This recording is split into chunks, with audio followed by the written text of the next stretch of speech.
You don't just wake up as yourself one day. You build it.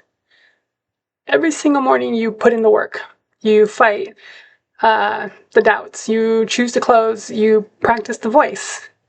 You expand every single ounce of your energy just to carve out a space in the world where you can, where you can finally breathe.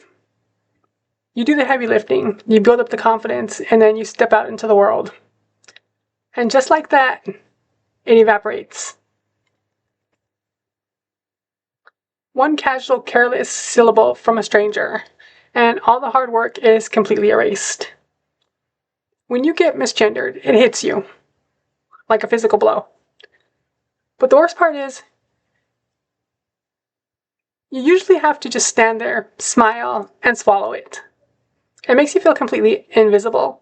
It makes you feel like you are wrapped in an individual cloak made of everyone else's suspicions or assumptions of you. You instantly begin to shrink. You start to feel like an imposter.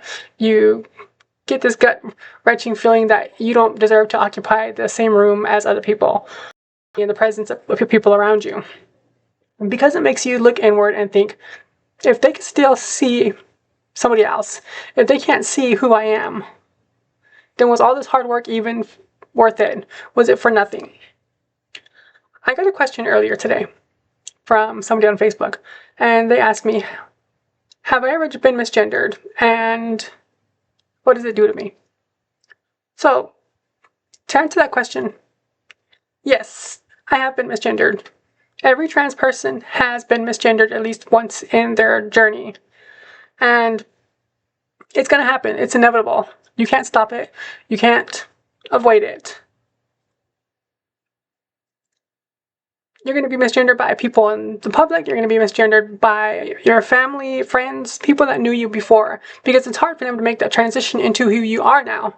Because when you think about it, you have had your whole life, or however long, to think about your decision to transition. They have had very little time to think about it. So we have to kind of respect their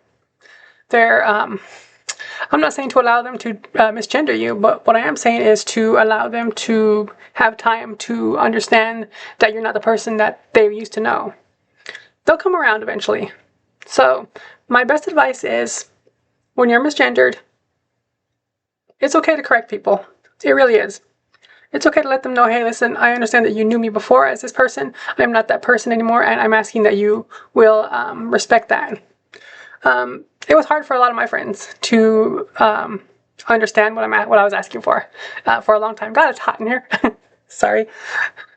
And it's crazy because they eventually came around, and I always had this little ongoing gag with them where I would tell them how much money I spent on surgery to have my stuff down there fixed. And let's just throw a round number out there. Let's say $15,000. Okay, I know it's a lot more, but it's just a round number.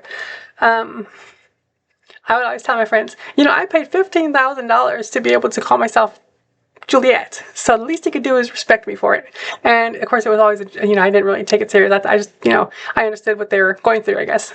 And it's funny because whenever I'm around other people that misgender me, my friends would step up and they would be like, do you know she paid $15,000 to be called Juliet? The least you can do is call her that. And so anyways, so yeah, it's a teaching moment, I guess. But anyhow, I'm going to end this video because I need to remove this curtain and turn the air conditioning back on because I am boiling. So I will talk to you guys later. Thanks for watching. If you got anything out of this, like and subscribe. If you didn't get anything out of this, hey, you know what? Like and subscribe anyway. So I'll talk to you guys later. I love you. Bye.